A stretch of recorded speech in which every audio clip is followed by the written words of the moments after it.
Hi everybody, welcome to Access Point, the revolutionary new current affairs TV show. So what makes Access Point so different to your regular TV news show is that we focus on social media to bring to your TV news, current affairs that you may not see on your everyday news channel. And we also focus on what's going on in Tanzania and East Africa, the whole continent, and the world in general. First segment is Homepage, where we focus on Tanzanian and East African news. Then it's going to be followed by Wi-Fi Africa, as the name suggests, where we focus on news around the continent. Third segment is Remote Control, where we focus on news around the world, whether it's Tanzanian or non-Tanzanian. The fourth segment is The Living Room, where we're going to have a guest here in the studio with us to answer your questions and some questions that we may have for them. Take it away, Gloria. Thank you, Drew. And thank you, Dr. Isaac, for joining us here today on our Living Room segment to discuss with us more about the subject on our homepage about the shortage of neurosurgeons. But before we even go into that, let the people know who you are, what are you specialized in, who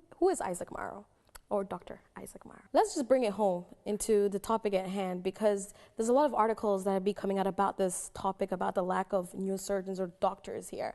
And I'm hearing you saying you specialized in infectious disease.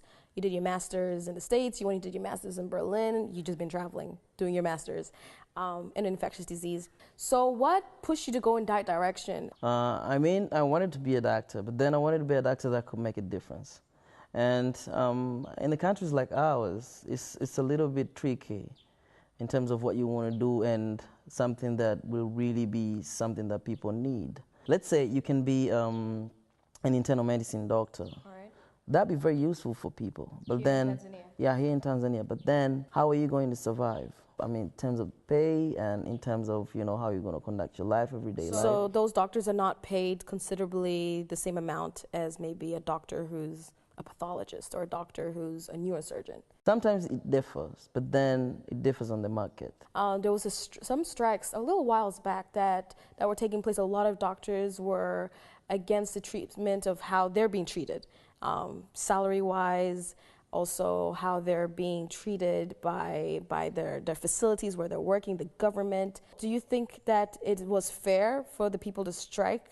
Are you going to hate me for what I'm going to say? I will not hate you. I'm not here to judge. Because I'm here, I will speak on both worlds. Okay. As a doctor, that strike came from a very long history of a lot of talks. There are a lot of things that were going on behind the scenes before the strike. Times have changed, but then the story is still the same, that is your call. You have to be a doctor. Most of the people that have been trained in Tanzania as doctors, first and foremost, they're really good doctors. This is something that people should know. Muhimbili and the other universities in Tanzania train the best doctors in the region. We have to go back and look at the importance of what the doctors are doing. Not just doctors, everybody. And try to make sure that we take care of them. If you guys have any questions, comments you want to add to the story, you want to bring in your own facts and opinions, make sure to check us on Twitter. Our Twitter handle is Access Point. That's ACCESSTZ. Our Facebook page is www.facebook.com/accesspointtz.